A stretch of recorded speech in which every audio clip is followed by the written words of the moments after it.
আল্লামা দিলওয়ার হোসেন সাঈদী রাহিমাহুল্লাহর রূহকে যদি আপনারা শান্ত করতে চান, খুশি করতে চান, আসেন আমাদের প্রত্যেকের মাসলাক আপন জায়গায় রেখে, আমাদের প্রত্যেকের মানহাজ আপন জায়গায় রেখে, আমাদের প্রত্যেকের আকীদা আপন জায়গায় রেখে, বাংলাদেশে যারা খুনের রাজনীতি করে, বাংলাদেশে যারা চাঁদাবাজের রাজনীতি করে, বাংলাদেশে যারা দুর্নীতির রাজনীতি করে, যারা এক ভাই আরেক ভাইকে হত্যা করে ফেলে, ওই খুনি চাঁদাবাজ টেন্ডারবাজদের রাজনীতিকে কবর দিয়ে ইসলামকে বাংলাদেশের সংসদে নেওয়ার জন্য ঐক্যবদ্ধভাবে আমরা লড়াই চালিয়ে যাবো ইনশাআল্লাহ।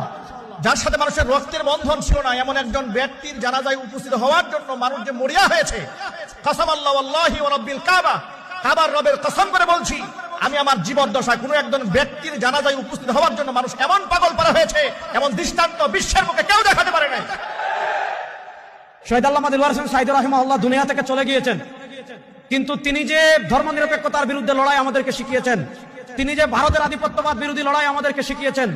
বাংলাদেশে যতদিন ইসলাম থাকবে,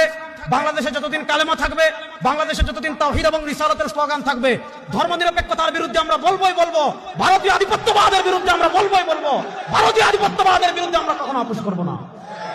আমাদের এখন একত্রিত হওয়ার সময় এসেছে।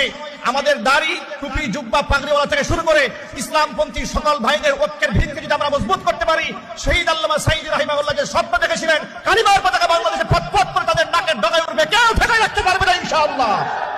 আল্লামা সাঈদী রাহিমাহুল্লাহ যে স্বপ্ন দেখতেন, এবার